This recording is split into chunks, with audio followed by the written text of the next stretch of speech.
Corona నేపథ్యంలో ప్రపంచం మొత్తం అట్టుడికిపోతున్న సమయంలో తెలుగు రాష్ట్రాల్లో కేసులు అదుపులోకి రాకపోగా మరింత వేగంగా వ్యాపిస్తుంది.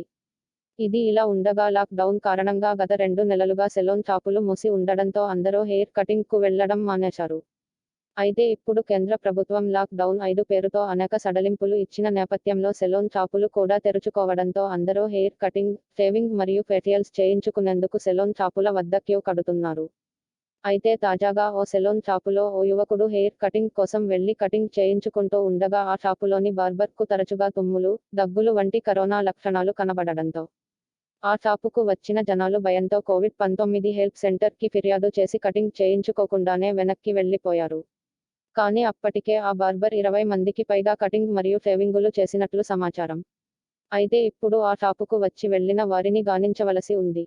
కరోనా అదుపులోకి రాకపోవడంతో కేంద్ర రాష్ట్ర ప్రభుత్వాలు సడలింపులు ఇచ్చినా కూడా ప్రజలు మరింత అప్రమత్తంగా ఉండాలని కటింగ్ మరియు షేవింగ్ లాంటివి సాధ్యమై నంతవరకు ఇంట్లోనే చేసుకునే విధంగా ఏర్పాట్లు చేసుకోవాలని, మరియు మహిళలను కూడా కొద్ది రోజుల పాటు బ్యూటీ పార్లర్స్ కు వెళ్లదు అని అలాగే తరచుగా శానిటైజర్లతో హ్యాండ్ వాష్ చేసుకుంటూ ఉండమని వైజ్ఞానికులు చెబుతున్నారు.